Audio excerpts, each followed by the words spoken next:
কোন থানায় আছেন আমি জানি না। 2017 সালে কুশিয়ার থানা মাটিয়া থানা তৈরি হওয়ার পরে এখানে গোপাল বিশ্বাস বলে একজন স্বরূপনগর মার্কেটের রাস্তার ধারে আমি আপনাদের বলি মাটিয়ায় গোপাল হয় না যে সম্প্রদায়ের মানুষ খাই তারা করে তারা কিনে খান। এখন সেটা কিন্তু একটা নির্দিষ্ট বাউন্ডারির মধ্যে এরিয়ার মধ্যে প্রকাশ্যে কোনো দিক থেকে কোনো দিকে দেখা যায় না। বড্ড বিশ্বাস করতে হবে আমি গোপালবাবুকে নিয়ে অজ্ঞাত কারণে সেটা হয়ে ওঠেনি। আর এই ধরনের ছোট ছোট বিষয়গুলো সংখ্যাগুলো মানুষের সেন্টিমেন্টকে আঘাত করে, সংখ্যাগুলো মানুষের সেন্টিমেন্টকে আঘাত করে। এটা বুঝতে হবে আমাদের যে দেখুন খাদ্যাভ্যাস অনেকের আছে, অনেক রকম আছে। আমরা শুয়োর খাই না, কিন্তু আমরা এমন মানুষ আছে শুয়োর খাই। আমাদের নাগাল্যান্ডের মানুষরা কুকুরের মাংস খায়, মিজোরামের মানুষরা কুকুরের মাংস খায়।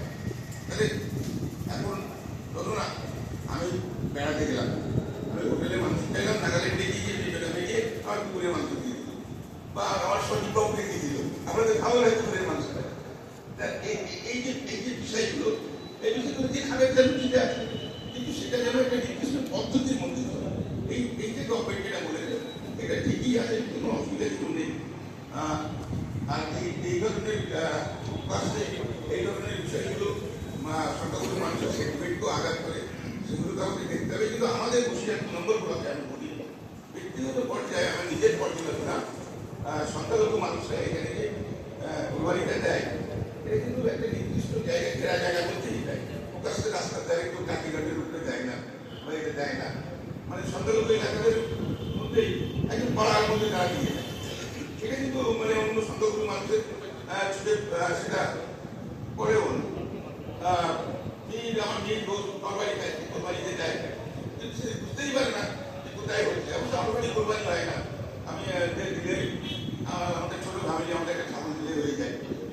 এখন যাই হোক ঘটনা হচ্ছে যে এই ব্যাপারগুলো সংখ্যালঘু মানুষদের মেনে চলবে, যেখানে মেনে চলে না সেখানে মেনে চলা উচিত বলে আমি মনে করি। আর এটা বলি যে একটা আমাদের খাদ্যাভ্যাস আর সংখ্যাগুরু মানুষের একটা ভাবাবেগের বিষয় আছে, আমি সেটাকেও সম্মান করি। এবং আগামী বছর থেকে আমি সকলকে অনুরোধ করব যে ফসলটাই করতে গেলে ছাগল ভেড়া থেকে লক্ষ্য করা উচিত আমাদের। না আমাকে রাখতে দেবেন না, আর্থিকভাবে ক্ষমতা রাখেন, এটা তো কোরবানি দিতেই হবে। মানুষদের ডাক্তার কোনো মানে নেই, আমার আর্থিক ক্ষমতা সম্পন্ন মানুষদের কোরবানি দিতে পারছে দেবেন না। কিন্তু একটা কথা যে একটা আইন তৈরি হয়, কিন্তু সেই আইনটাকে মানিয়ে নেওয়ার জন্য মানুষকে একটু সময় দিতে হবে। এবারে বড্ড সব কিছু দায়িত্ব আছে, সেই জায়গাটা দাঁড়িয়ে এখানে সংখ্যালঘু নেতৃত্বকেও দায়িত্ব দিতে হবে, আবার সংখ্যাগুরু মানুষকেও দায়িত্ব দিতে হবে। আমাদের 2 নম্বর ব্লকে আমরা এখানে বসবাস করি, যে হিন্দু যে মুসলমান আমাদের মধ্যে কোনো আরেক কাজ করে না।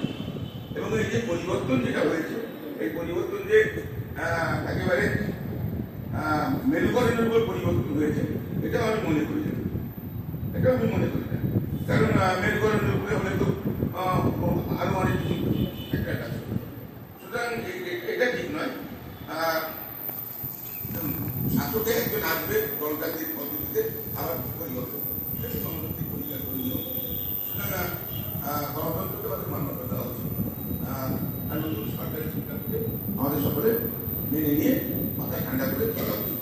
আমি বিশেষ করে আপনাদের সকলের কাছে অনুরোধ, এটা আমার অত্যন্ত বিনীত অনুরোধ, আপনারা ভাববেন বলেন।